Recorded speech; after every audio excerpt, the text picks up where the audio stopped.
নমস্কার, কেমন আছেন সবাই? আমার তরফ থেকে সবাইকে স্বাগত জানাই।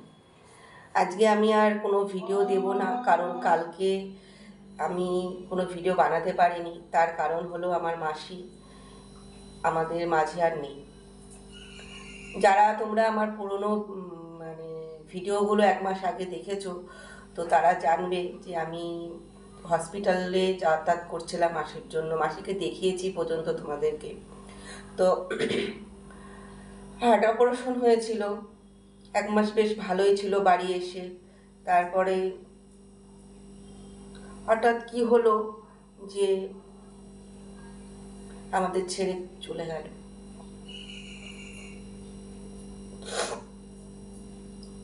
যেদিন চলে যাই সেদিনকে রাতে সন্ধেবেলাতেও আমার মায়ের সাথে মাসি ফোনে গল্প করে, ভালোভাবে গল্প করে। তখনও সে জানে না যে আমাদের ছেড়ে সে চলে যাবে।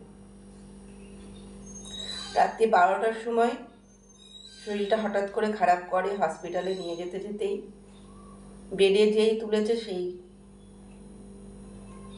আমাদের ছেড়ে চলে গেছে। কি এমন হলো হঠাৎ করে যে আমরা এখন অনেক কিছুই ভাবছি, হয়তো অপারেশনটা সাকসেস হয়নি, হয়তো নিজে সুস্থ হয়ে গেছিল, তার জন্য কোনো গাফিলতি করছিল নিজের শরীরের বিষয় নিয়ে। যাই হোক, কিছু একটা হবে। তবে একটা জিনিস, নিয়তি শেষ হয়ে গেলে তো কেউ আর আটকাতে পারে না। নিয়তি যখন চলে আসে তখন আর কেউ আটকাতে পারে না।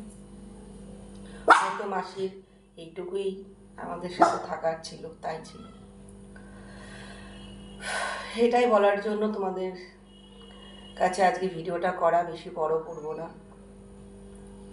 তো মাসি যেখানে থাক, ভালো থাক, সুস্থ থাক, ভালো ঘরে জন্ম নিক, নিরোগ হয়ে জন্ম নিক, এটাই আমরা সবাই কামনা করব।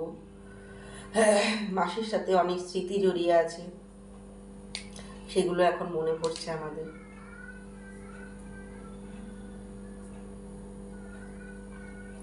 কিছু করার নেই, যে চলে যায় তাকে তো আর ফিরিয়ে আনা যায় না, না?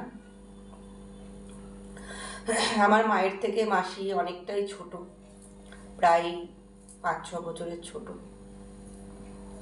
মা তো বিশ্বাসই করছিল না প্রথমে। আমি যখন, আমার ভাই বোন যখন ফোন করে আমাদেরকে বলছিল আমাকে, তারপরে মাকে এসে যখন আমি বললাম, মা তো বিশ্বাসই করতে পারছিল না যে আমার সাথে সন্ধেবেলায় গল্প করলো সে মানুষটা কি করে চলে যায়। যার জন্য আমি রাত্রি 3টের সময় আমার মামাতো ভাইকে ডেকে আমি হসপিটালে গিয়ে দেখে আসি।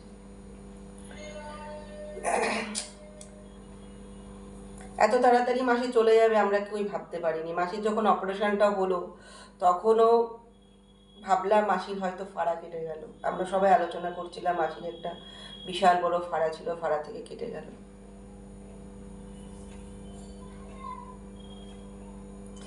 জানি না এরকম হয়ে গেল।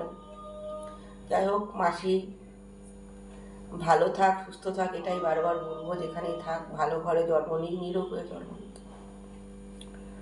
তো চলো, ভিডিওটা বড় করবো না। সামনের দিন থেকে আবার ভিডিও দেওয়ার চেষ্টা করবো সুস্থভাবে। কালকে একদমই মন ভালো ছিল না, কোনো রকম কোনো ভিডিও করতেই পারেনি। ঠিক আছে, চলো সবাই ভালো থেকো, সুস্থ থেকো। সবাই সবারই শরীরকে খেয়াল নিও। আর বলবো যে প্রত্যেকে ডাক্তারের সাথে বছরে 2বার করে হলেও কন্ট্যাক্ট রেখো।